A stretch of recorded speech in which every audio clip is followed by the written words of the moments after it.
सप्तऋषि, कश्यप और तीनों लोक। जब सृष्टिकर्ता भगवान ब्रह्मा ने अपनी रचना की ओर देखा तो उनके मन में एक खालीपन था। स्वर्ग, पृथ्वी और पाताल तीनों लोक बने तो थे, लेकिन उनमें जीवन नहीं था। तब ब्रह्मा ने अपने बुद्धिमान पुत्र कश्यप को बुलाया और कहा, कश्यप, मैंने तीनों लोकों की रचना कर दी है, पर वे सूने हैं। तुम्हारा कर्तव्य है कि तुम इन लोकों में जीवन भर दो। कश्यप ने विनम्रता से सिर झुकाया, प्रभु, ये कार्य मैं कैसे करूं? ब्रह्मा ने 13 तेजस्वी कन्याओं की ओर संकेत किया। ये राजा दक्ष की पुत्रियां हैं। दक्ष भी मेरे मानस पुत्र हैं। तुम इनसे विवाह करो, तुम्हारी संतानें ही तीनों लोकों में बसेंगी। ब्रह्मा की आज्ञा का पालन करते हुए कश्यप ने अदिति, दिति, कद्रु, धनु, अरिष्ठा, सुरसा, सुरभि, विंता, ताम्रा, क्रोधवशा, इरा, खसा और मुनि से विवाह किया। समय बीतने पर प्रत्येक पत्नी से ऐसी संतानें उत्पन्न हुईं जिन्होंने सृष्टि का रूप ही बदल दिया। अदिति से जन्मे देवता जो स्वर्ग में वास करने लगे। कश्यप ने अपने पुत्र इंद्र से कहा, शीघ्र ही भगवान विष्णु तुम्हें देवताओं का राजा बनाएंगे। दिति ने 2 शक्तिशाली पुत्रों को जन्म दिया, हिरण्याक्ष और हिरण्यकशिपु।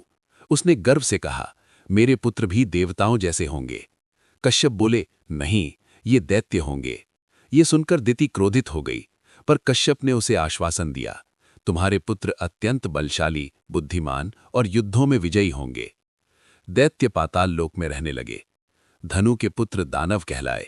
उन्हीं में से एक था मय दानव, महान शिल्पकार, जिसने इंद्र का भव्य महल बनाया। कश्यप की संतानें केवल योद्धा ही नहीं थीं, अरिष्ठा से जन्मे गंधर्व जो देवताओं के संगीतकार बने।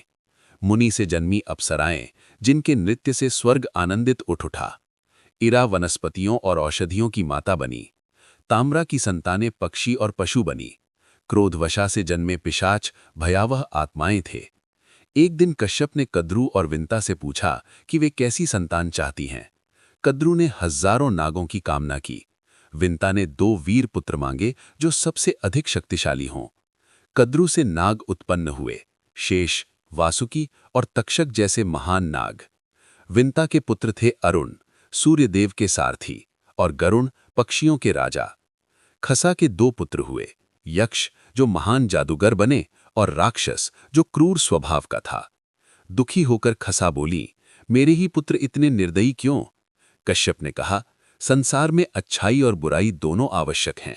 अंत में विजय सदैव अच्छाई की ही होगी। उन्होंने राक्षसों को वरदान दिया कि सूर्यास्त के समय उनकी शक्ति बढ़ जाएगी।